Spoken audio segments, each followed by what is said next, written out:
Good afternoon, everyone, and thank you for joining us for our very first City Council meeting for the month of November. Happy fall to everyone. If you do not have a packet to follow along with us, then you can utilize those QR codes on the back of the rotunda on either side, and you can follow along with us on your electronic device. To start our meeting off, we will have opening prayer to be led by Pastor Kevin Stout of Central Baptist Church, and the Pledge of Allegiance to be led by Veterans High School Junior ROTC, Colonel Allison Neville, and Lieutenant Colonel Haley Lambert. If you would please stand so that Pastor Stout can start us off in prayer. Thank you so much, Mayor. Will you please bow your heads with me? Father God, we thank you for the great blessing it is to live and serve in the Middle Georgia area, particularly here within the city limits of Warner Robins. God, we thank you that you have chosen each and every one of these leaders to serve this community. We thank you for the way that they have led this community to prosper. And Father, we ask that you would bestow great wisdom upon them, for we know that the Lord is the one who gives wisdom, and from his mouth come knowledge and understanding. And God, we ask that as they lead this community, that you would lead them, and God, that you would continue to bless this community in and through their servant leadership. And it's in Christ's name we pray. Amen. Amen.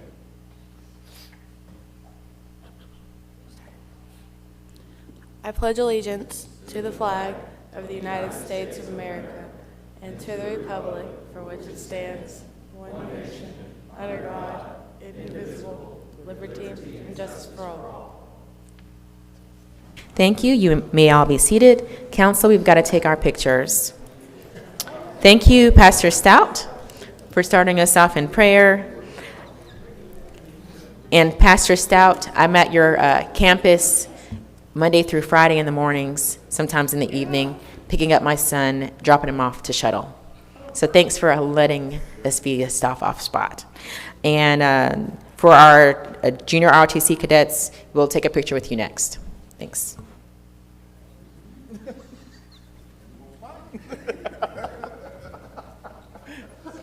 I just want the right one, that's all. I was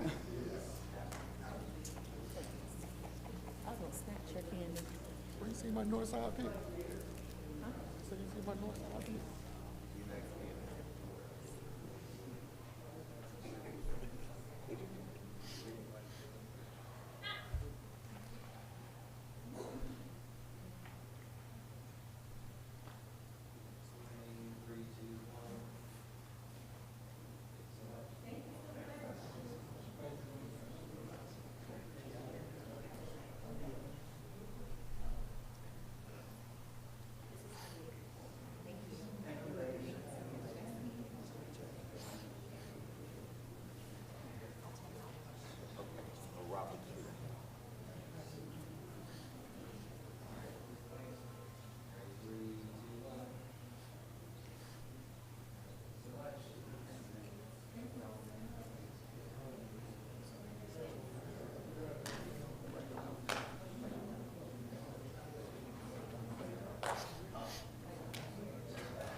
All right.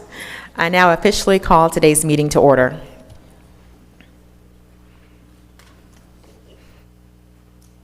For announcements, I will share some information about this year's Veterans Day event. We will have our traditional breakfast. Breakfast will start off the event at 9:30. That'll take place at the Wellston Center, just as it has in years prior. And the ceremony will be at 11 a.m. right outside of City Hall by the memorial tributes. So if you all are veterans, thank you so much for your service and your sacrifice, and we look forward to seeing you at this year's festivities in celebration of you. There are instructions to register, and you register by visiting our website. You register by visiting our website and filling out a link to register. If you have any questions, feel free to contact us. Feel free to contact someone with the Veterans Issues Board as well. We do have a representative here. Will our chairwoman please stand up and wave so they'll know who to ask if they need help registering for this year's breakfast. And thank you and the board for your service. And also, just one more thing, I do want to see if we can get all of the veterans to stand up for us so we can thank you as a unit. Thank you.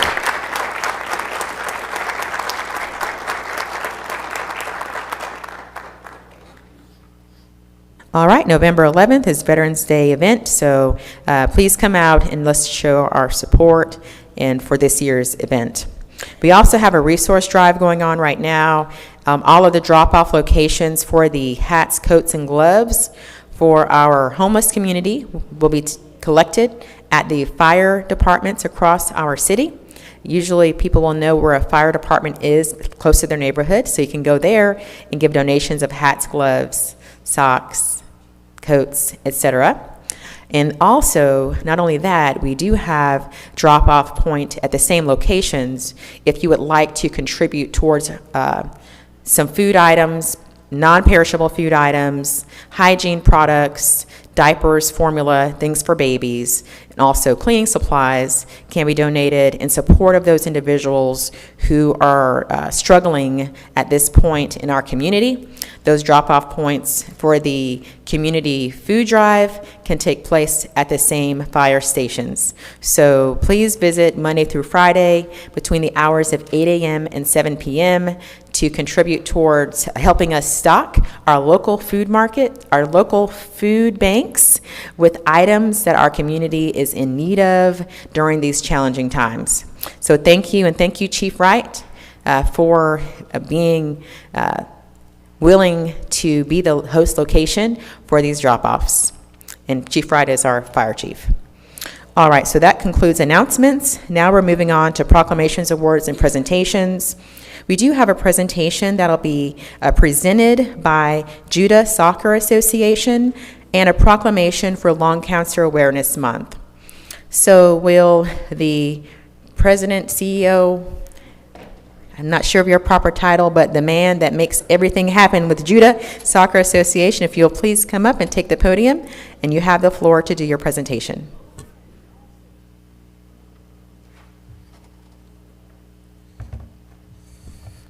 Good afternoon, everybody. My name is Marlon Scott. I'm the director of Judah Soccer Association, and I'd just like to thank the council for just giving us a minute to be on the agenda so I can present the certificate to Mr. Clifford Holmes for chairing over us acquiring some land over at right off of Armed Forces Boulevard. And we just, Judah Soccer, Tend to Win Sports, flag football, and also C. Josette Foundation is extremely grateful for having you spearhead this effort right here, and also the youth that we're planning on serving, and the youth that on the north and the south side of town. So without further ado, I'd like to present you this certificate.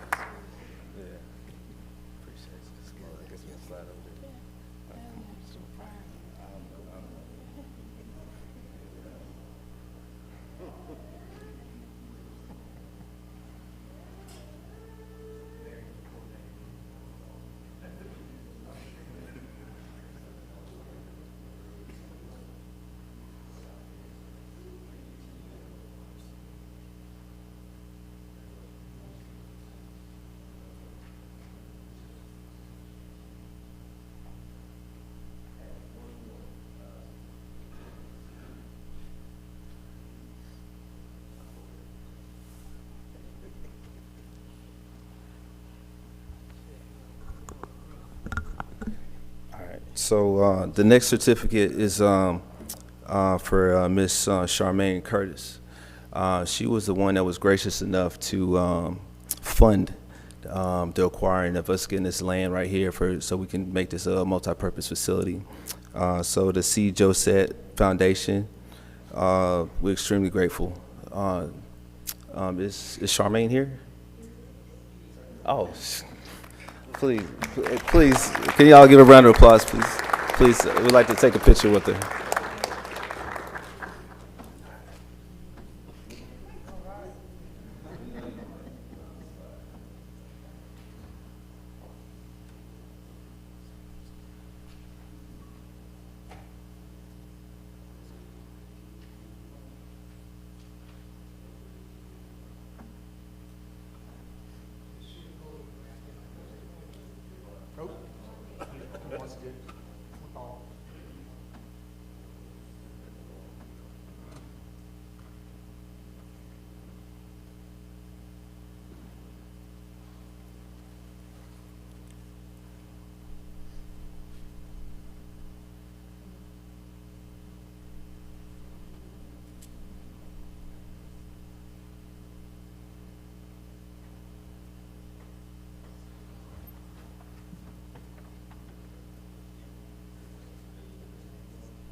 Congratulations to both. Thank you for what's happening in our community.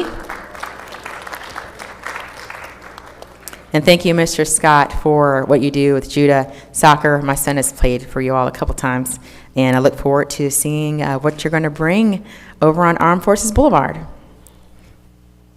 All right, the next is a proclamation for Lung Cancer Awareness Month. If anyone is here to accept this proclamation, you can go forward, and I will read it aloud.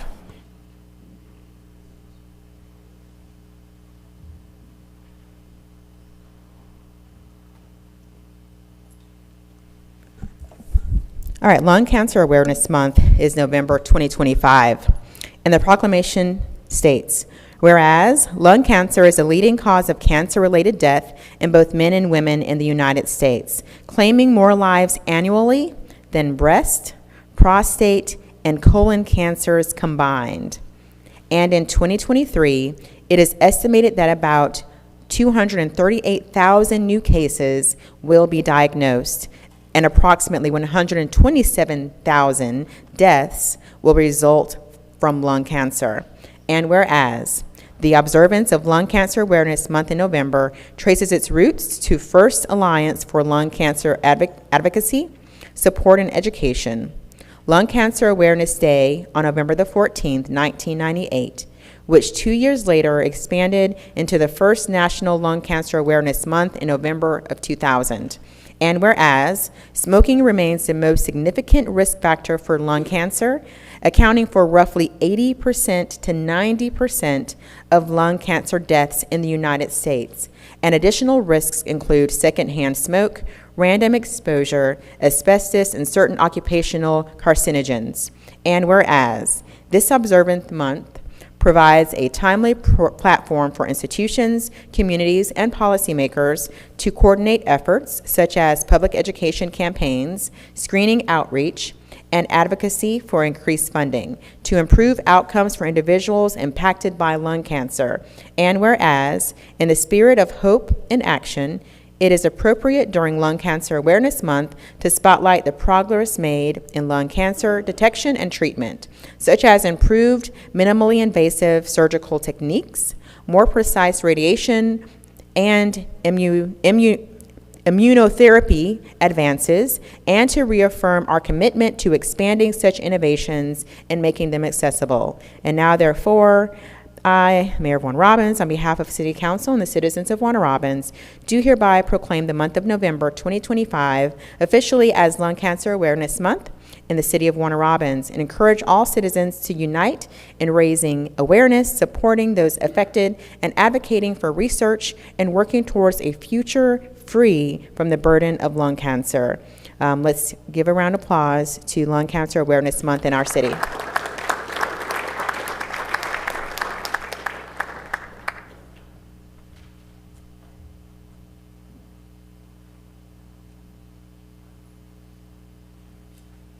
All right, so now officially starts our work session, which is used to be called our pre-council meeting.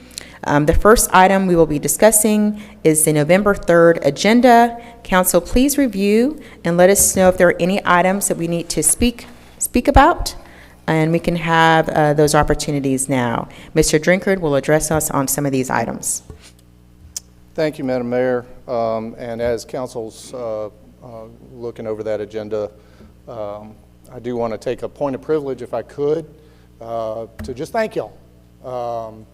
Last week was the end of my first year here with the city, and just really want to thank all of you for the honor and the privilege to serve this great community, and to be part of this team, and to help try to realize the vision that y'all have created and the exciting things that this council, this mayor, is attempting to do.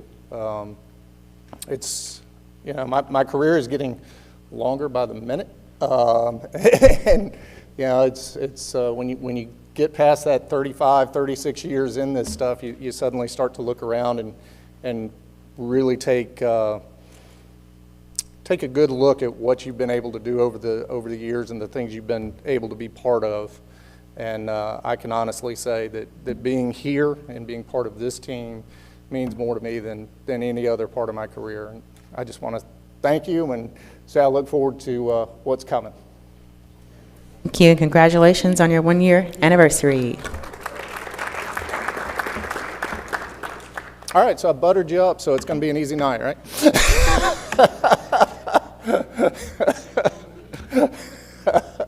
Are there any items on tonight's agenda that you have questions about that our staff and I can respond to? Councilman. Thank you, Mr. Drinkard, and congratulations on your anniversary. But I want to, can you tell me a little bit about item 3B on the consent agenda for the planning contract of the Warner Robins Area Transportation Study, also known as RATS? Yes, sir. I'll be glad to help you with that, but Ms. Jessica Bird is here. She is our transportation planner and knows way more about transportation than I ever will. So if you don't mind, I'd like to ask her to come forward and respond. So every fiscal year, we enter into a grant. There are two different grants. There's the planning grant, or the PL grant, and then the other one is the Y410 funding, or the Complete Streets funding. So these are the contracts for FY 2026 that we enter into with the Georgia Department of Transportation.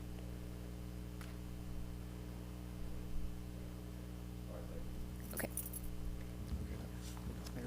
Thank you, Miss Jessica, for the work that you do. And I love seeing the work being done on Russell Parkway. I screamed and screamed about that, and I appreciate that. That's warms my heart.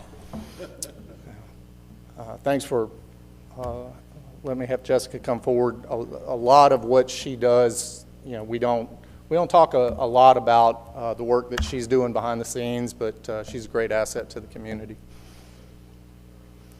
Other questions about tonight's agenda? Yes, sir.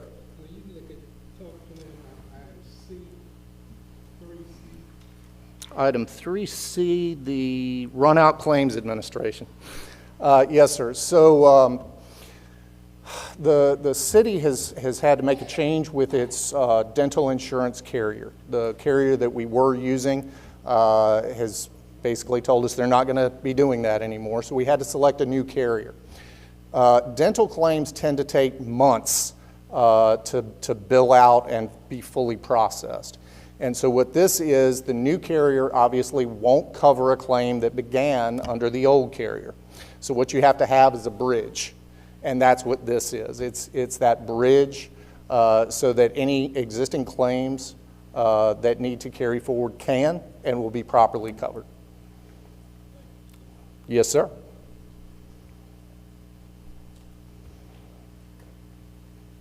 Any additional? Yes, sir. Yes, sir. I'd like to, it's 3G4. 3G4, Building Inspections, Hardy Family Ford. Yes, sir. So this is the purchase of a new bucket truck to support our traffic engineering and operations group. Currently, we're down to one operational bucket truck for that group, and obviously they have to have that to service signal heads and put signs up, et cetera. And so that is this purchase. We did go through a standard bid process, and Hardy was the winner of that. And Yes, I sir. thank you for this. Thanks for acknowledging this. This is a great purchase. Going to help our city out tremendously in a lot of different areas. So Yes, sir. I was glad to see this on there.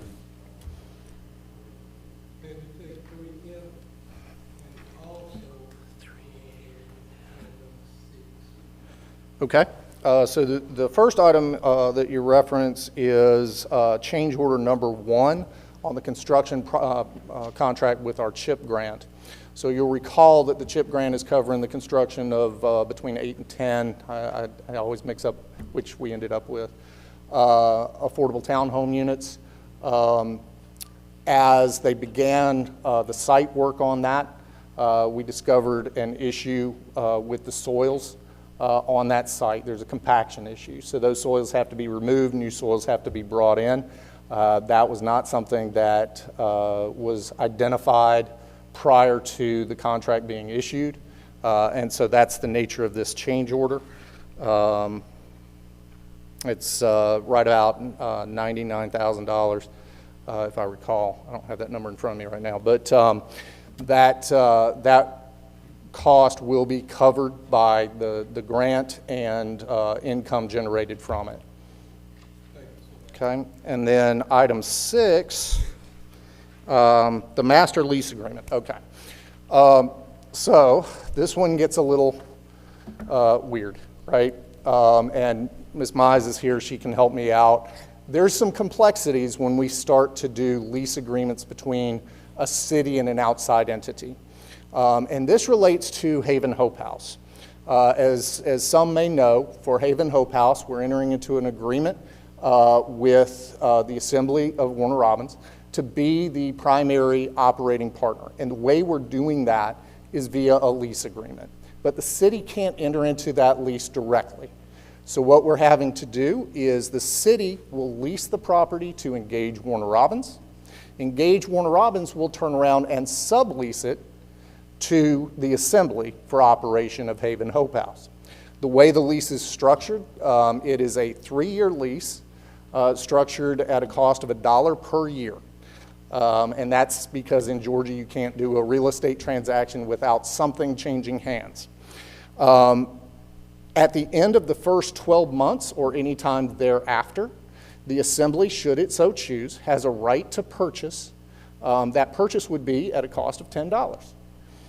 If they choose to exercise that right, and at any time up to 10 years after the purchase is made, they decide, hey, we're not going to operate a shelter from this property anymore, the city can buy that back at the same $10 acquisition price. So that's the basic structure of it. And it is a little odd just because of the nature of Georgia law. Ms. Mize, are there any details that you think I left out that council needs to be aware of? Okay. Yes, sir.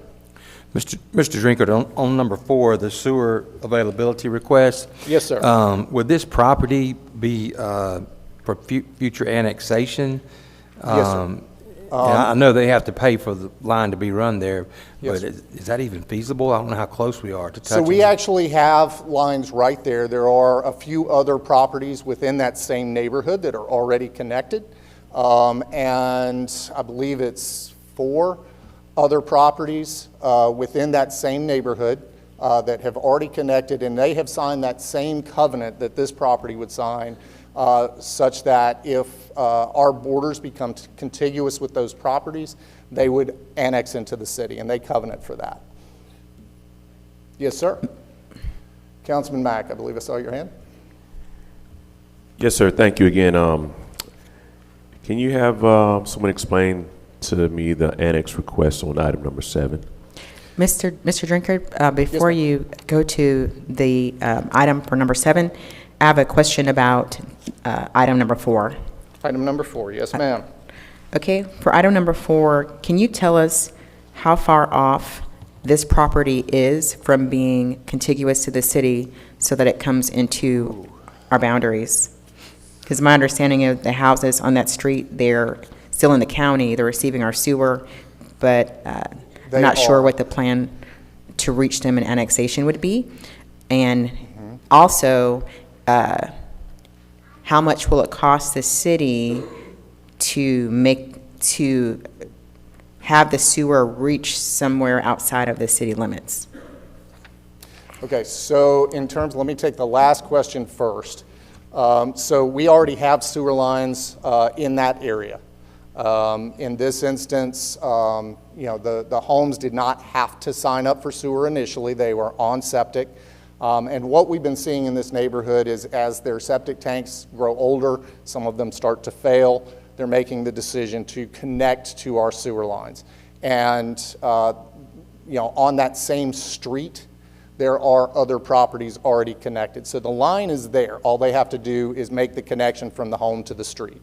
And they do that at their cost. In terms of how close we are to being able to annex, that's an interesting question. There are already a couple of properties in the neighborhood that are within the city. This particular address, it's probably going to be a little bit before we're contiguous. Now, Ms. Stella and I were talking about this before the meeting, and one of the things we want to do is go back and look at properties that have covenanted with the city for annexation, to make sure that we have exercised that on any that are contiguous. And once we know that, then I'll have a better feel for how long we may be before this particular property may be contiguous and eligible for annexation.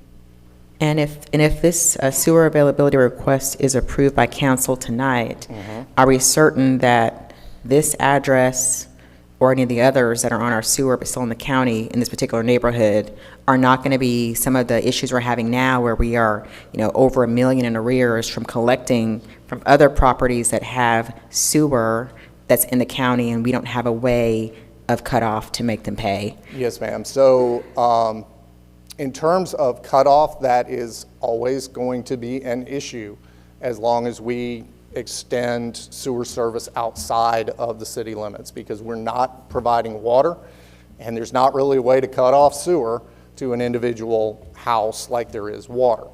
Now, the issue that we had historically had is, you had a lot of undeveloped tracts in areas of the county that started receiving sewer service. And it was the follow-up as those parcels were being developed that were really problematic, and that we're addressing now. In terms of a property like this, where we're directly interacting with that property owner, obviously we wouldn't have that issue because we're telling them, okay, you have to do this, you have to set up the account, it's one-on-one, it's easy. Let me go back for a second to some of those properties that historically have not been signed up. And we really see those more on the south end. Let's see, this is November, so it would have been September. We issued, for round numbers, I'll say 2,000, it's a little more than that, 2,000 letters to property owners in that southern area bordering us, where we're providing sewer, but the county is providing water, and they're outside of the city limits. So we sent out about 2,000 letters to bring those property owners into the city in terms of getting them to come, set up accounts, et cetera. And that's been pretty successful. We're making good progress there. I was on the phone with 3 different property owners today who were calling with respect to that letter, because one of the things that we did as we're issuing these letters, and we're doing it kind of in waves to be able to manage it better, we set a deadline. And if they come in by the deadline, we're not going to try to go back and collect, because a lot of them honestly didn't know. They bought a house, They turn the water on, they flush a toilet, everything goes bye-bye. So that's a technical term. And so as far as they're concerned, the sewer works, right? So we're not trying to collect back due amounts. If, however, they don't come in by the deadlines we've set, then we will go back for up to 3 months. And again, we're making good progress on that. Thank you. Yes, ma'am.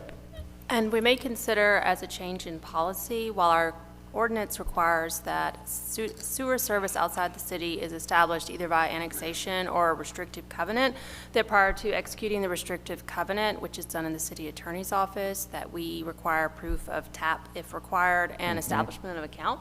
And we could certainly update our policy and practice to reflect that order. Absolutely, and I think it's still worthwhile for us to continue to try to have conversations with the county around the idea of, rather than us trying to set up individual accounts in those areas that it's in the county, but we're providing sewer service, for the county to handle the billing of that and then cut a single check to us each month. As we are migrating or implementing the Tyler system, the county is also on that system. One of the instructions we've given to Tyler is take a look at how the county has set up its utility accounts and just structurally, and make sure that we're mirroring that so that it's easier for us to make that kind of agreement. Or to set up an alternative to that where the county can set up those accounts. When somebody comes in to set up a water account, they can set up the sewer account as well, and we just migrate that over. So there's a few ways we can handle it that we're looking at to improve that issue and avoid it in the future. Thank you. And just for the record, the properties that have the city sewer but are in the county who don't have their account set up so that we can collect sewer, they're paying property taxes to the county government, but no property taxes to the city. Am I right? That is correct, because they're outside of the city limits. So hopefully the county will be gracious enough to do this, since they get a lot of property taxes on the backs of the city taxpayers. Thank you. Yes, ma'am. May I add, we've been talking about this for so long, about this issue. What can we, it makes no sense. They're raping us. I don't know how to say it any other way. They're taking advantage of our kindness, basically. Let me clean that up.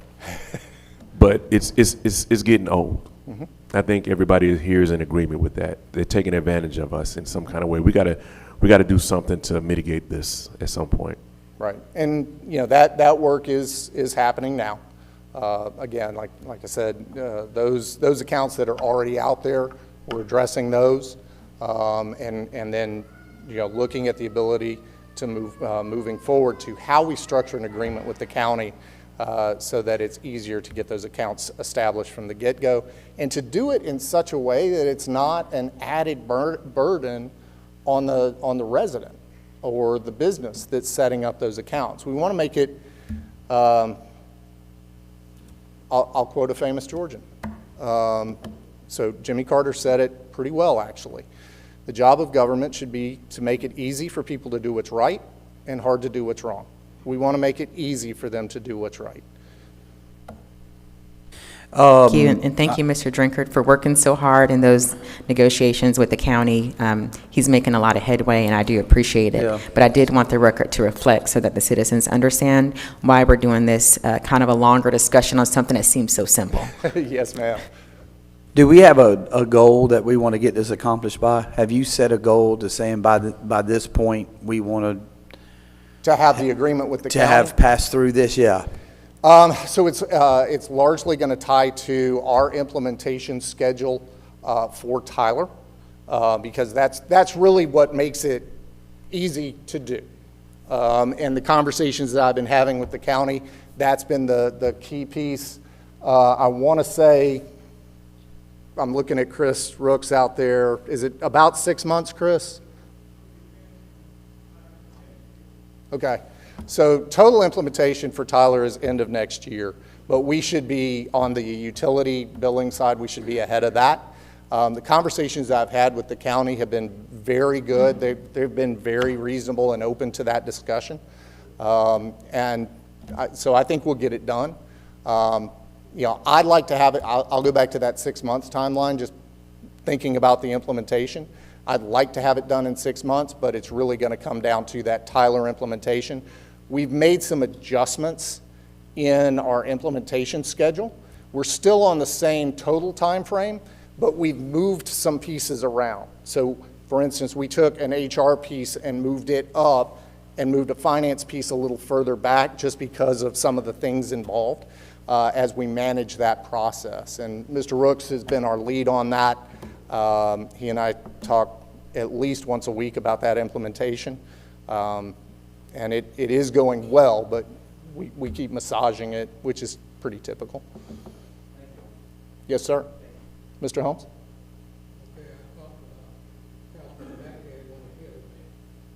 Oh, did I miss it? I'm sorry. Yeah, I had asked about number 7. Oh, that's right. Yeah. I forgot. You gave me a two-part question. Okay, so the gun properties, effectively what this is, it's a roughly 55-acre tract. It's in the Peach County side of the city, and we're looking to take that 55 acres, annex it into the city. It would be part of that Joint Development Authority industrial park out there. And what they have indicated their intent is a warehouse and distribution facility out there that would be developed in phases. If you want additional details, Mr. Curtis is here. I'll ask him to come forward. Nope, you're good? Okay. Do we know about how many people they intend on, what the goal is of employment? I haven't seen it. Nope. Mr. Curtis is shaking his head on that. I haven't seen an employment goal for what they're proposing. And I'll also note that it hasn't been stated in any of our JDA meetings, our Joint Development Authority meetings. I'm a board member for that, and I have no knowledge. So, yeah, it's something in the development. Sometimes those things we can't know until it's time to know. Just want to throw that out there. Go ahead, Mr. Drinkard. So we do have, the applicant is here and may be able to answer that question if we'd like his representative to come forward. You're good? Okay. Oh, 200? Okay. That's Georgia Sign Language right there. All right, Mr. Holmes. Thank you.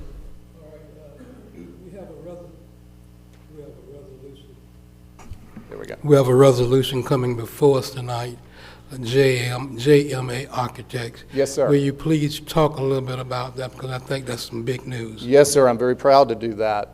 So for many years, the city has been talking about having a Vietnam Veterans Memorial.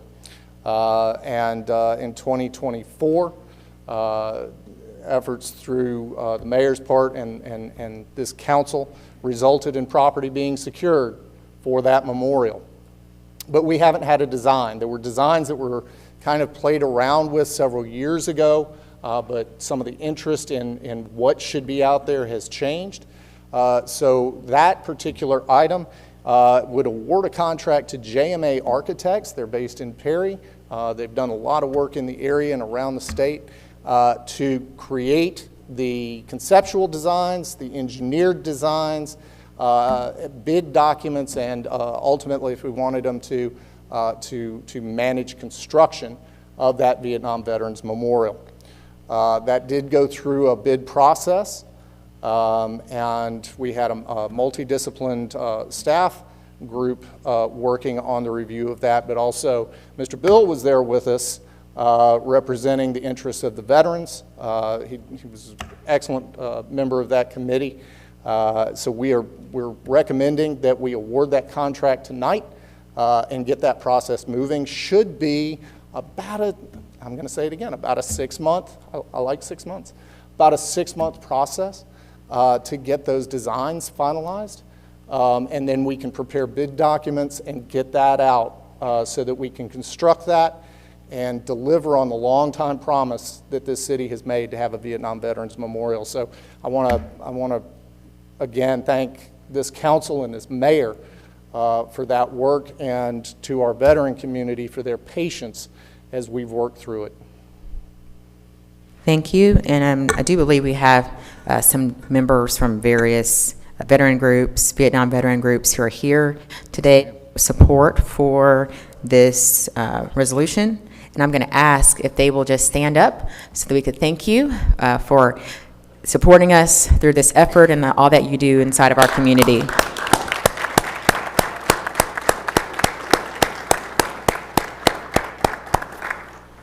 Thank you all so much for being here.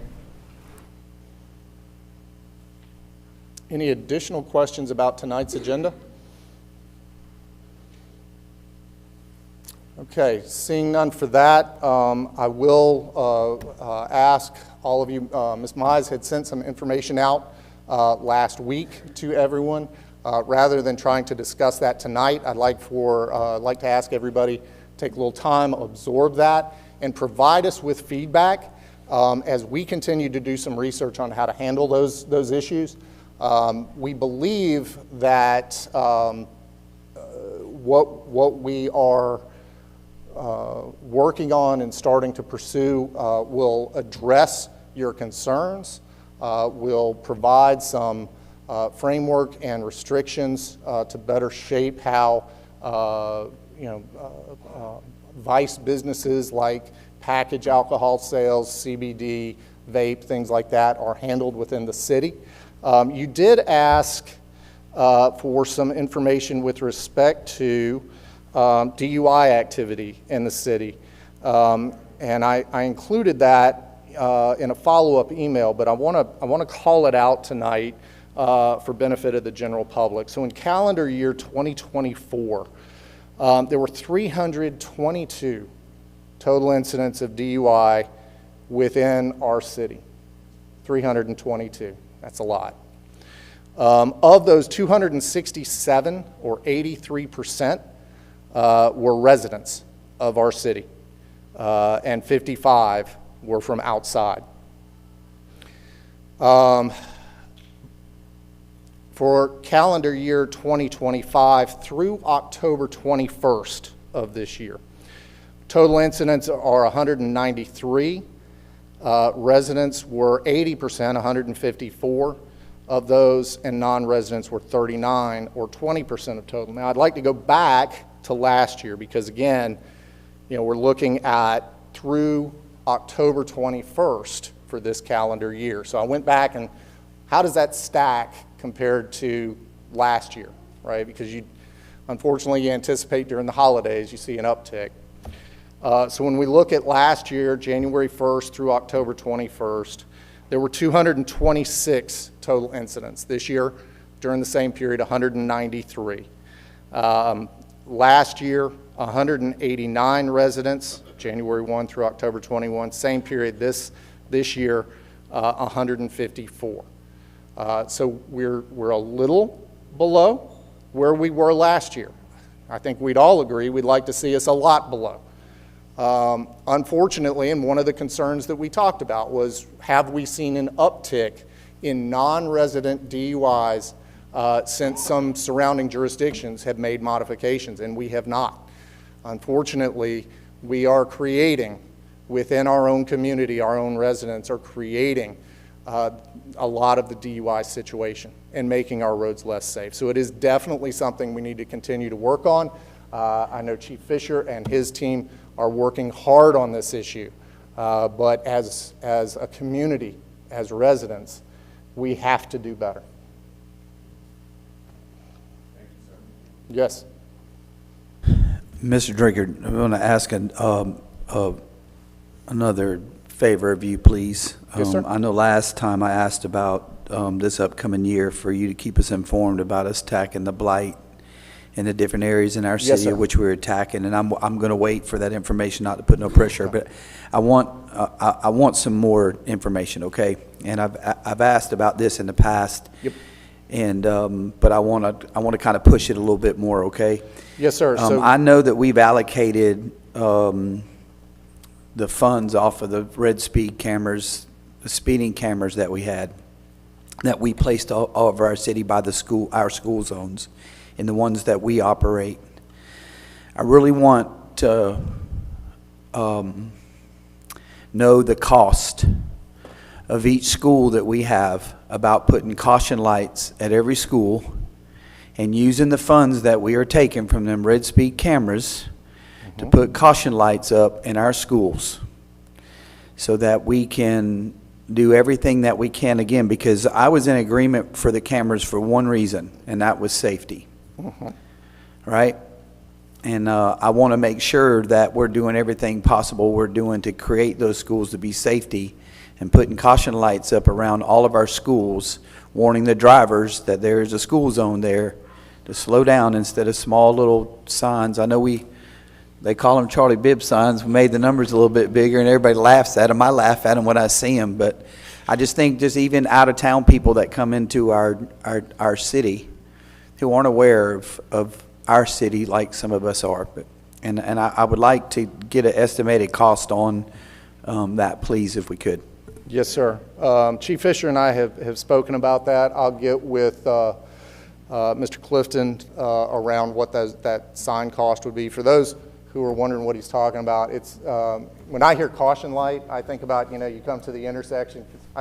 When I grew up, this was a rural area, right? So you come to an intersection, you got the little blinking light. That's not what he's talking about. He's talking about lights as you're coming into a school zone that flash to let you know the school zone is active. So that's what he's speaking of. I'll be glad to get with Mr. Clifton. That was something we were looking at. You asked about blight, and Chief Fisher has provided me with information on that. And specifically talking about commercial properties and the connection to the blight tax, because that's what we had talked a little bit about last month. So commercial vacant business locations, there's 42 on Watson Boulevard, 1 on South Houston Lake, and 9 on Russell.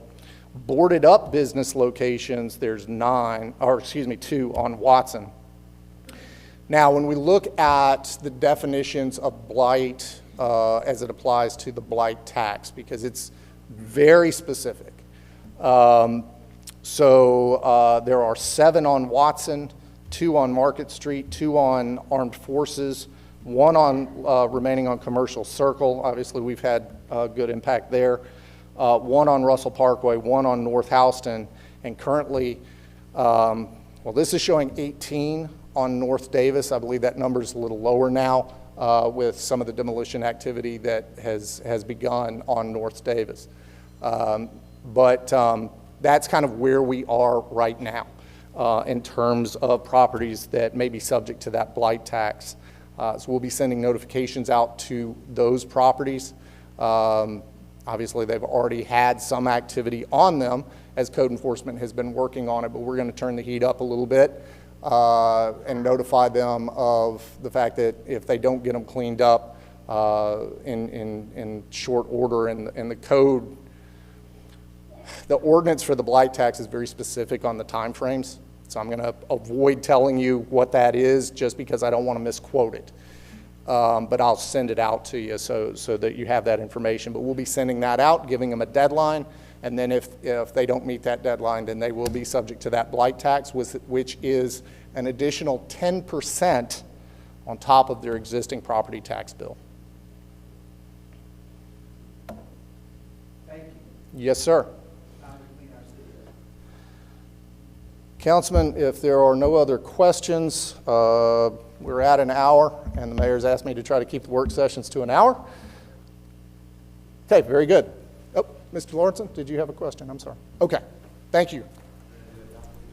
Thank you, Mr. Drinkard. And everyone is present, so we don't have any revisions for assignments. So at this time, I would like to hear a motion to adopt the agenda. Mayor, I'd like to make a motion to adopt the agenda as is. I'll second that, Mayor. Motion by Councilman Lawrenson, seconded by Councilman Bibb. All in favor, please state aye and raise your hand. Motion carries. First item of business on our agenda is executive session to discuss personnel. Usually we do this after, but this time it's something that we have to put on the agenda, so we are doing it early. This also can serve as a small break for you all between work session and council meeting. If you recall, when we have our pre-council, usually there's a little break before we get to business. So if you think of it that way, then there's reason for you to stay and wait for us to come back. So you get a little break while we're in executive session, and we'll be right back in here following a motion in a second. Mayor, I move to go into executive session on personnel. And I'll second that, Mayor. Motion by Councilman Lawrenson, seconded by Councilman Bibb. All in favor, please state aye and raise your hand. Motion carries. We are exiting for executive session to discuss personnel, and we will be right back. Enjoy your break. We'll see you in a little bit.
All right, we're back from executive session. May I have a motion, please?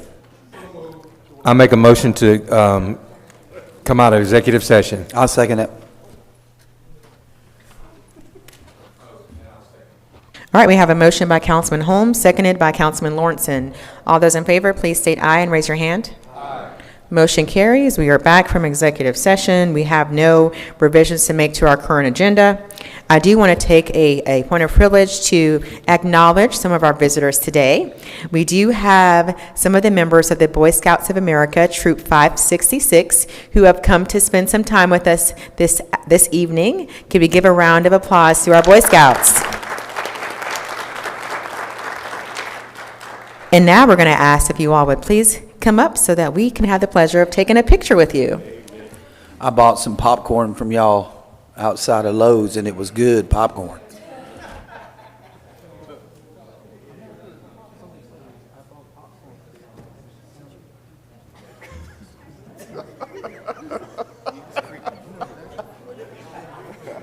Keeper.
Yeah. And then the big one with the nameplate. I know it, right? Oh, I lost that one. Get you one that big, real big.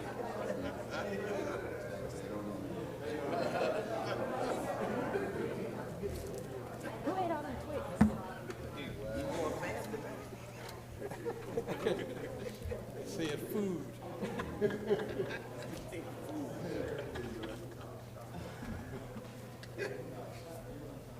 All right. Now moving on to item number 2 on our current agenda, which is a formal public comments. If you would like to make a comment about an agenda item numbered 3 through number 7, then you will have an opportunity to approach the podium. Please be sure to state your name and address for the record. You will only have 3 minutes to make your comments. Please note that neither I nor council will respond to you, but we are listening. If you have a comment, question, or concern about anything other than item number 2 through 7, then you will have an opportunity at the end of the agenda. So only if you have to talk about these numbers, please come forward to the podium. Going once. Going twice, 3 times. The door is now closed. All right. Item number 3 is the consent agenda to be discussed by Councilman Mack. Thank you, Madam Mayor. I hope everyone has had an opportunity to review the consent agenda items as outlined in the package. There are 13 line items, and I'd like to make a motion to approve the consent agenda as presented. And I'll second that, Mayor. Motion by Councilman Mack, seconded by Councilman Bibb. Any discussion? All those in favor, please state aye and raise your hand. Aye. Motion carries unanimously. Item number 4 is a motion for sewer availability to be discussed by Councilman Bibb. Thank you, Mayor. I make a motion to approve the request for the sewer availability at 105 Timberlane Avenue, where the property owner is responsible for the cost of any necessary line installations, and authorize the mayor to execute all necessary documents, including the covenant agreement, stating that the owner's consent to annexation should the property become contiguous to the city of Warner Robins. I'll second. Motion by Councilman Bibb, seconded by Councilman Lawrenson. Any discussion? All those in favor, please state aye and raise your hand. Aye. Motion carries unanimously. Item number 5 is a resolution for JMA Architecture to be discussed by Councilman Holmes. Thank you, Madam Mayor.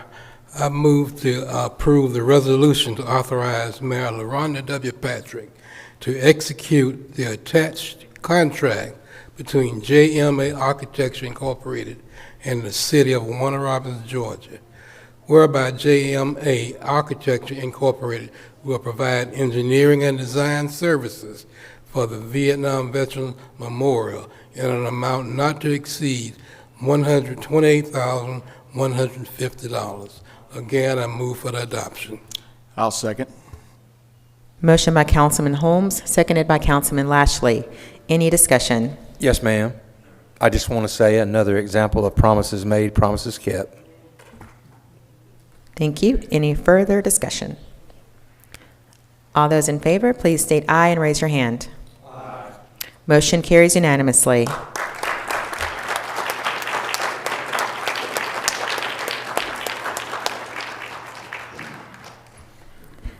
All right, and on to item number 6, which is a resolution for an intergovernmental master lease agreement to be discussed by Councilman Curtis. Thank you, Madam Mayor. I motion to approve the resolution to authorize Mayor LaRonda W. Patrick to execute the attached intergovernmental agreement, master lease agreement with Warner Robins Development Authority doing business as Engage Warner Robins and the City of Warner Robins, whereas the authority will partner with the Assembly Church of Warner Robins to utilize the property as described herein for the purpose of providing shelter, outreach, support, services to the unhoused population in the city of Warner Robins. Second that motion. Motion by Councilman Curtis, seconded by Councilman Holmes. Any discussion? Another, Mayor, promises made, promises kept. Thank you. Any further discussion? All those in favor, please state aye and raise your hand. Motion carries unanimously. Item number 7 and final item is an ordinance for annexation to be discussed by Councilman Lawrenson. Thank you, Mayor. I motion to approve an ordinance for annexation request from Gun Properties LLC.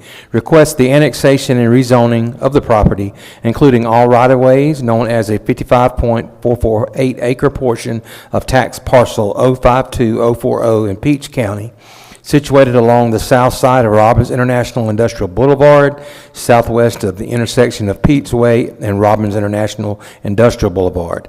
And the full ordinance is online. I'd like to waive the second reading. I'll second that, Mayor. Motion by Councilman Lawrenson, waiving the second reading, seconded by Councilman Bibb. Any discussion? Yes, Mayor, I just want to say one thing, that this has a potential to bring 200 jobs into our area, and we are very proud of that. Thank you. Any further discussion? All those in favor, please state aye and raise your hand. Aye. Motion carries unanimously. And now I'd like to have a rezoning petition by Councilman Lawrenson. Thank you. I'm sorry, Mayor. I was jumping ahead. I apologize. I motion to approve the zoning request from a property, this particular property that we just mentioned on number 7, from R Ag Residential Agriculture District County to M2 Industrial District City. And I second. Motion by Councilman Lawrenson, seconded by Councilman Curtis. Any discussion? All those in favor, please state aye and raise your hand. Aye. Motion carries unanimously, and we have completed the numbered items on our agenda. It is now time for citizen comments. If there's anyone who'd like to make a comment, have a question or a concern, you may please now approach the podium. Please be sure to state your name and address for the record. You will have 3 minutes on the clock, which is there at the top of the rotunda. The door is now open.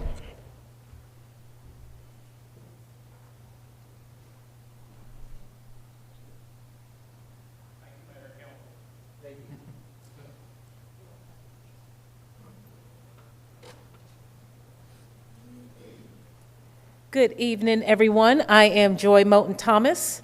Address is 777 Hemlock Street, Macon, Georgia, and I just wanted to take this time to make sure that you guys got your invitations from us for our Community Leaders Reception, which is scheduled for Wednesday, November the 19th at 6 p.m. We have a new president, Rashard Johnson, and so just wanted to make sure that you guys got your invitations in the mail. If not, Christy, I will shoot you an electronic copy, and Mandy, you as well, but we would love for you guys to be our guests. And Mr. Delvecchio Finley is still in place. He is now our state president, and Rashard Johnson is now our president for Navicent. So this would be an opportunity to interface with our new executives in their new roles, along with the rest of the C-suite cabinet and others. Thank you. Thank you, Ms. Moten Thomas, and thanks for letting us know about Mr. Delvecchio, because that hurt my feelings. Okay. Will there be any others? Going once? Going twice?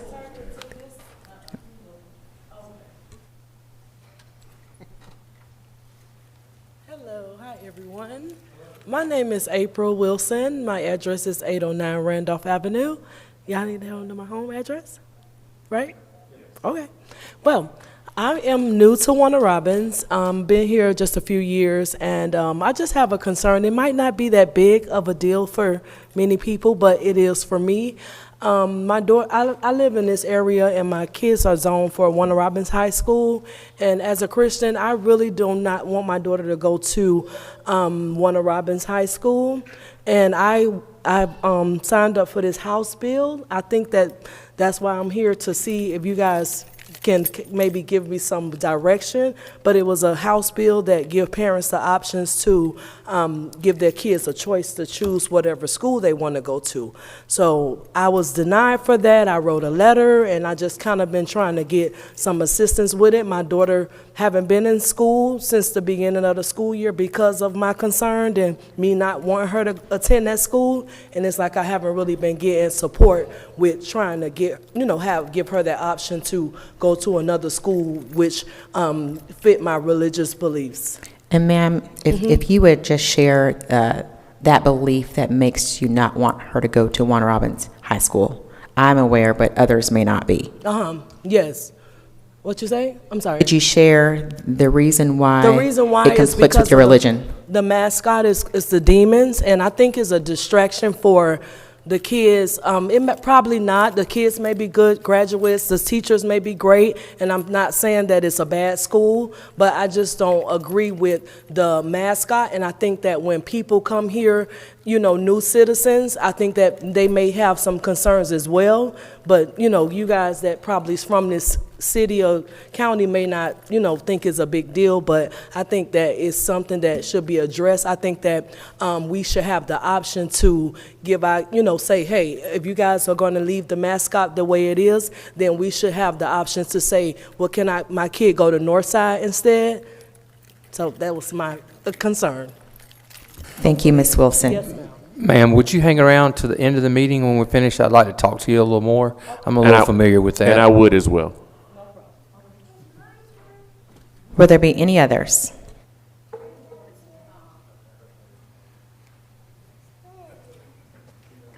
Hello, everyone. My name is Rochelle Baker.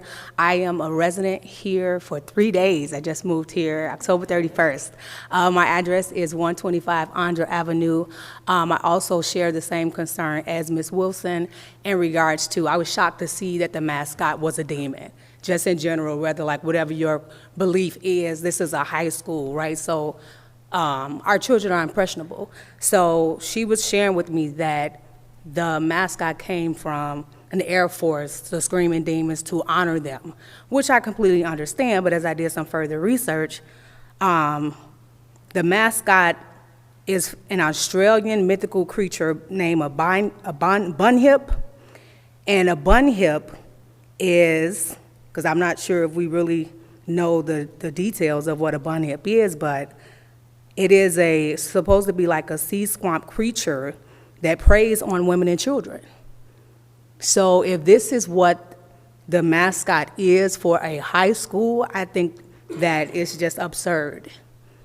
And me too, I also am a Christian, and I believe that you can truly manifest the things that you come into agreement with. So me sending my child to that school is coming into agreement with a demon, the mascot. Like, I just feel like we need to give our children a different option in regards to what the mascot is. It's heavenly demonic. So, yeah. Anyway, thank you guys. Thank you, Ms. Baker. Will there be any others?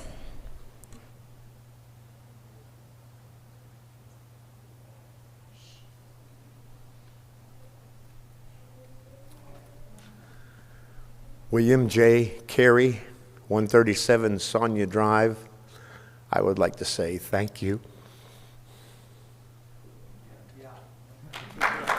Thank you.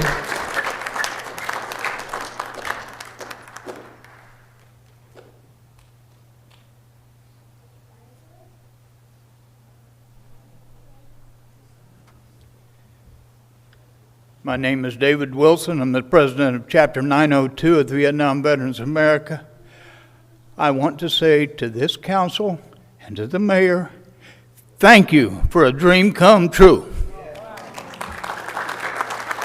Thank you, Mr. Wilson. Will there be any others? Going once, going twice, the door is now closed. This concludes the citizen comments portion of our agenda. We will now move to council comments. And since there was only one council member who didn't get to speak in this agenda, I'm going to ask him to go first with comments again, and that's Councilman Lashley. Thank you, Madam Mayor. I make a motion to no, I'm just kidding. No, seriously, congratulations. And thank you to all you guys and all the hard work that y'all have put in on this too. We couldn't have gotten here without your help either. So thank you so much. I'd also like to thank the Assembly for stepping up and keeping a local group that's going to be managing the Haven Hope Center for us. That nothing scares me more than a national group coming in and trying to handle a local problem. And we've got a local church that has been fighting this battle for years, and they have stepped up big time, and I really appreciate that. Probably the biggest thing we got is if you have not voted yet, it opens at 7 in the morning, isn't it? 7. Be sure to go and cast your vote. Having an opinion about the job that we're doing or anything when you're not casting a vote is kind of like, throwing a coin in the ocean and trying to make ripples. It's just not going to have an effect. Your vote's important. It means a lot. I know there's one councilman up here who will tell you one vote does matter. Big time. So be sure to do that. And then when you're done with that and you feel good about it, and on Saturday, if y'all are interested, Houston County High School will be hosting the Region 5A Championships. There's 7 regions, or 8 regions, I can't remember. It's for cheerleading, as you know. That's near and dear to my heart, seeing as that's what I spend most of my free time doing. The local schools, actually, Region 2, consists of Lee County, Houston County, Veterans, and Northside. I think there may be one other that I may have missed, but we lead off everything. The doors open at the gym at Houston County at 11:20. First performance by Lee County is at 12, and we go 6 minutes after that. So, Houston County, I should say we. It's a little bias there, but yeah, we do go, and then Veterans and Northside go right after. So, if you do have a chance, come. It's amazing to watch the skills these people have, these girls and guys, because the co-ed is the second session. It's just unreal what they do and how hard they work. But again, that's at Houston County High School at the new gym, and doors open at 11:20. Love to see you there. And that's about all I have. Thank you, Councilman Lashley. Councilman Holmes. Thank you, Madam Mayor. I'd like to start out my comments thanking Mr. Drinkett for the information you provided this evening, this afternoon and evening, to the public. Many of us sitting around this counter knows what's on the agenda or what it's about. But we also want to be sure that the public knows what's going on and what it's about. And you see us voting, that you see our results. But I want to be sure that we continue what you did tonight. You did an omen's job of standing there, presenting and answering all of our questions and concerns. And you made it where it was very clear, I think, to the public. And once again, I thank you for that. It's already been mentioned that tomorrow is the vote. If you haven't voted already, tomorrow is the vote. And it might be one of the most important votes you do for this city of Warner Robins. Think hard, think long, and use your mind, your thoughts, your input, regardless of the information or the guidance or the directions you might get. Think about what's going to be best for you and your city. And you don't have any reference, then just look back 11 months ago, 10 months ago, or 3 years and 10 months ago. Think about where you come from. Think about that, and think about where you could end up after tomorrow. Thank you, Madam Mayor, and thanks for this opportunity. Thank you, Councilman. Councilman Curtis. Thank you, Madam Mayor. Real quick, somebody asked me to make an announcement. There will be civic and media literacy courses on Tuesday, November the 11th, from 5:30 to 7:30 at 1113 Highway 96, Kathleen, Georgia. I think it's called the Woodlands. So actually, they're gonna have, yeah, it's called the Woodlands. It's a restaurant over there called the Woodlands, correct, y'all? Mm-hmm. Yeah, so they're gonna be doing civics and media literacy courses. It's gonna be on the 13th and the 11th, starting at 5:30. Also, I just wanted to say, a local organization here called Southern Silence will be hosting their annual Veteran Scholarship Awards and Gala. I think they're giving out 4 scholarships to students of parents who are veterans. So that's going to be Saturday. Doors open at 6. Time starts at 7 p.m. and it's going to be at the Curtis Event Center down on Watson Boulevard, 2050 Watson Boulevard. So if y'all could go out and support those 2 events. And I just want to start out by saying also too, thank you to the veterans. Thank you for your service. You know, it's an honor for us to be able to do this for y'all, but just truly thank you for your service and your dedication to this country. Mr. Drinker, congratulations on your 1-year anniversary with the City of Warner Robins. Looking forward to many more and working together as a team like we have been doing. Mr. Holmes, brother, I appreciate you. The things that you're doing for this community and over there in your district, I think what you help facilitate it is going to be very instrumental for the young kids in that area. And just not just that area, but all over, because that organization, Judah Soccer, is just really taking over in the soccer world, and it's bringing in young kids that had never been in that type of environment before. But I also want to let you know that I think 10 sports, NFL flag football, they will also be utilizing that field when it gets done. And so thank you, and I truly appreciate you. Thank you, I appreciate you. Thank you. Again, I know it's already been said that tomorrow is Election Day, and I encourage everyone that did not take advantage of early voting to make sure they get out and vote tomorrow. Help me. I'm not telling you who to vote for, how to vote, but what I am telling you is that I need your help. Help me help you. Continue a lot of the things that I have done. I've been doing it for a while, but I will say this, now that I've been in this position and with the person that I voted for has enabled me, has empowered me to continue to do more. So I'm asking you all to help me help you. So make sure y'all go out and vote tomorrow. And I think that's it. There's nothing else. Yeah, that's it. So everybody have a great weekend. I'm looking forward to seeing the numbers tomorrow. I know it's gonna be a magnificent turnout. So make sure you go vote. Thanks. Thank you, Councilman. Councilman Mack. Thank you, Madam Mayor. First of all, I'd like to start off and say congratulations on Mr. Drinkard. You've been a blessing to our city. Thank you for your due diligence, your wherewithal, and all of your hard work.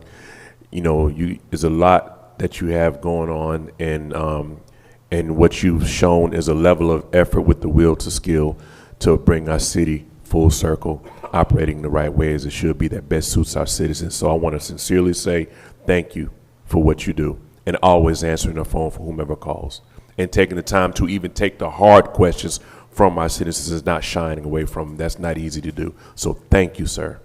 I know what you go through. Thank you. Also want to address, well, before I get into that, I want to also let it be known that there's a Feed the Homeless event going on November 22nd with the Lending Hand group on November 22nd from 9 a.m. to 10 a.m.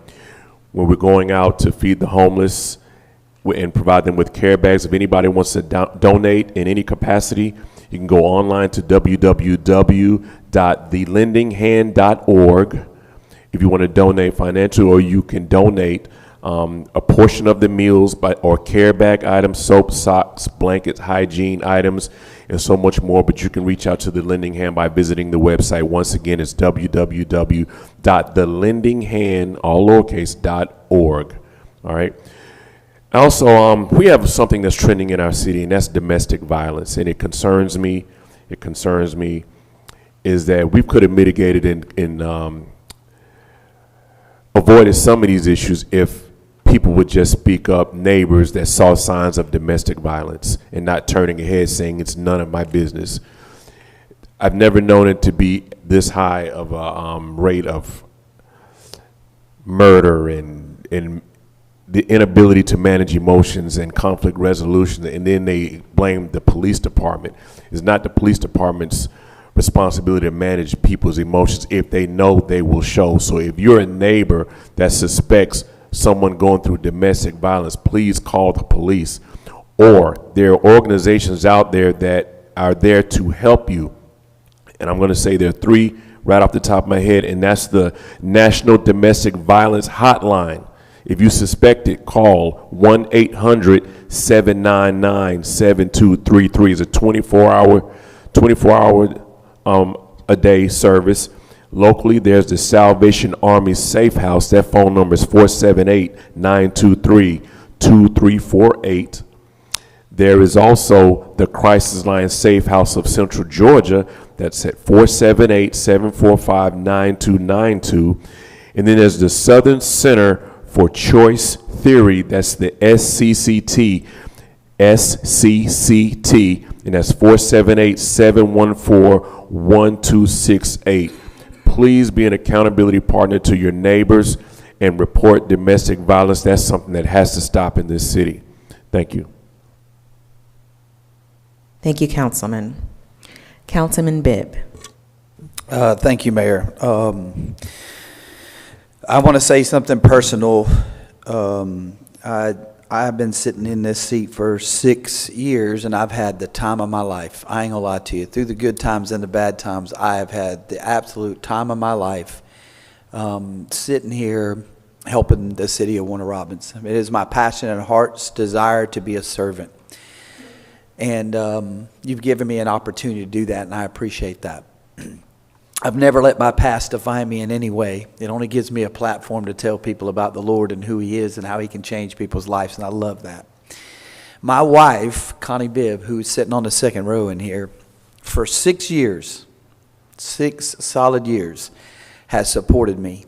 And she hasn't supported me from 101 Woods Cove Lane. She's 99% of the time sat out in this audience and supported me. And I want to tell you, Connie, I would not be the man of God today if it was not for God putting you into my life. You have elevated me, uplifted me, encouraged me. You have picked me up when I'm down. You have got me out when I didn't feel like getting out. You have enabled me to do what I do and have the heart and the passion to do what I do. And I love you so, so much. And I thank you so much for your support in many ways. Mr. Drinkard, thank you. Everybody's going to say this, but you have pushed us. And the work inside of Warner Robins is showing you were a great hire. Just want to tell you that. I know you got to deal with all of us up here, and that in itself is a lot, let alone deal with 85,000 citizens, right? You have a lot on your hands, and we appreciate you being a part of the team. I want you to know that. You have definitely helped this team out a lot. Boy Scouts, appreciate y'all. Y'all do make some good popcorn. If they out there like at Lowe's or whatever and they're selling popcorn, I know the Girl Scout got their cookies, but if you ever tried the Boy Scouts popcorn, they do got some good popcorn. You need to get their popcorn and support them when you see them out there. Please continue to support the Boy Scouts. Judah Soccer, thank you for the recognition of 2 people today and uplifting them and the support and what's going on in our community. God's moving in a great way in a lot of different areas, and I love to see that happen. Miss April and Rochelle, I don't know if y'all are still here, but I want to tell you something. Thank you for your conviction. No matter what nobody says about your conviction, you continue to stand on that, which I know I don't have to tell you to because you got up there and did it. And I appreciate that. And you've inspired me today. And have inspired me as a man of God to not be shy about the convictions I have and to stand up for what's right. And you keep fighting, okay? You keep fighting. The Vietnam's memorial, a lot of talk. But this mayor and council and everybody else on staff here at the city of Warner Robins and that crew back there have accomplished something that a lot of people talked about, but we got it done. And I want to say that we got it done. And it is a privilege and an honor to do that. My dad is a Vietnam vet. And it's an honor to see that go up into our city and for people from all over to come look at that and remember in their life. I hope that our fields will get turfed one day so that we can be a part of the NFL flag football and other things that are going on and partner with other people. There's a lot of great things going on in the city. I think there's a lot of great things that we can do that we're pushing forward to make things happen so that we minister to the people in our community. That's what God's called us to do. Nolan Clark won this weekend a travel ball baseball tournament, and I love my grandkids to death. Everybody asks me how you doing in life, and I just tell them I'm living a papa life and a granddad life, and it is the best life ever. I want to tell you that. It is awesome to do that, and I just want to congratulate him. Get out and vote, because you never know what could happen, and your vote does matter. Your vote does matter. Get out and vote. I had one person call me the next day and say, man, my wife made me go out and get pizza, and I wasn't going to vote, and I had 25 minutes to wait on my pizza, so I decided to go vote, and one vote mattered. I also had another somebody real close to me got home and asked his wife had she voted yet, and she said, nah, Charlie's going to win. And he made her get up and go vote. And I appreciate that more than you'll ever know. And there's a lot of stories like that. So I just want to tell the community your vote matters. Be wise on how you vote. Be wise. Thank you. Thank you, Councilman. Councilman Lawrenson. Thank you, Mayor. So, Charlie, you continue to kind of make me look bad now. I'm going to have to go home and be sweet to my wife.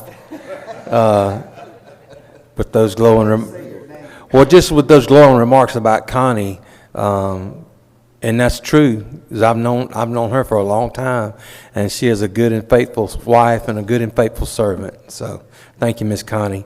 Judah Soccer, congratulations on your achievements, and thank you, Mr. Holmes, for your continued support for our youth and all that's going on. You have been able to do that for many, many years. Thank you so much. Who are you pointing at over there?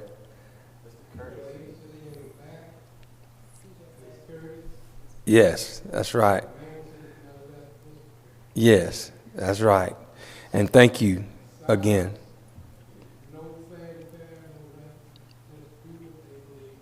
Amen. That's good. Makes a difference. You know, one person or a small group of people can make a difference in people's lives, and it's really important for young people. You know, I was thinking about tonight, and I think I heard somebody mention this before, but how do we compare now with the other two sister cities in Peach County, Byron and Fort Valley? Are we becoming the largest city in Peach County now? Are we already? That's exciting. And so how about that? Congratulations to Mr. Drinkard. We have had a great first year. We appreciate you and continued success here in making our city successful. I want to say this, and there's a lot of things I could say about the mayor, and we think we run out of stuff, but I was watching something the other day, and I thought, you know, the mayor she mentioned this, but it was so true. She said that she has placed the city's needs and before her own, and I believe she's done that. But she's also placed the needs of these individual council members. She's put us before her many times, and I just wanted to know we appreciate that and acknowledge that it is a very, very true statement. Thank you, Mayor. I believe that's all I got. I think that's all I wanted to say. God bless everyone. I did want to mention about the school back in the day when Warner Robins was first started.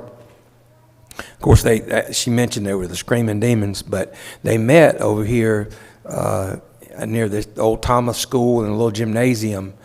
It's where they played basketball at, and it was called the Demon's Den.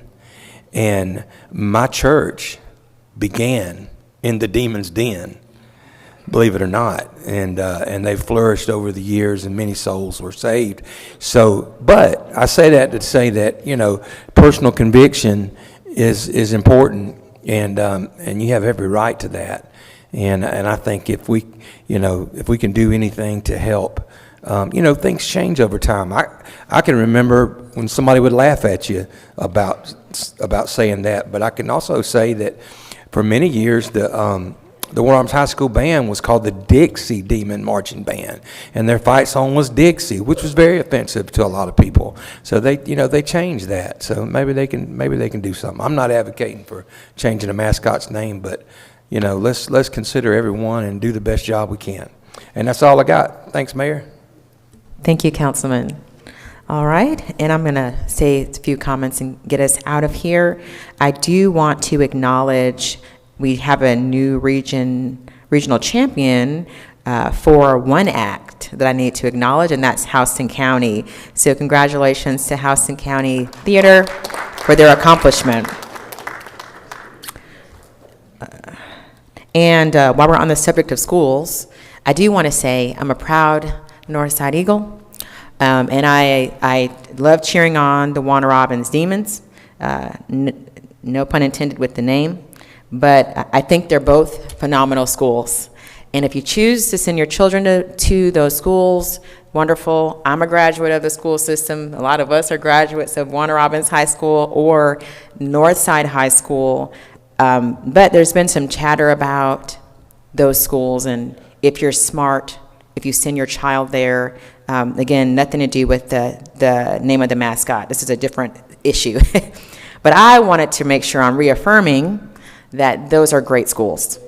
And I wouldn't be the person I am today had I not gone to a school on the north side of town, Tabor Middle School and Northside High School. So no matter what somebody else may say, I'm proud to be a product of a school on the north side of town. So I needed to say that. Okay. Next thing, Peach County, just addressing a question. For Peach County, the Peach County portion of our city, Warner Robins, we account for the largest amount of sales tax generated from a single source in Peach County. But we're not the highest population yet, but that's our goal.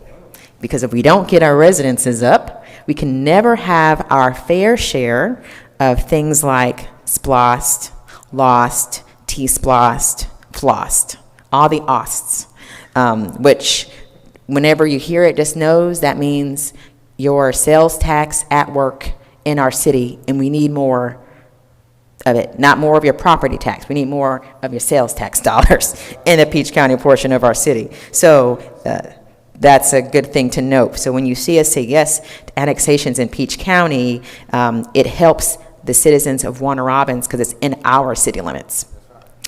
And the last thing to note is voting. It's important to vote, and I say this, sometimes in this climate, or even in the last, since I've been an adult, I grew up learning about voting and how important it is, but then when you look at elections at all levels, you'll see the participation is low.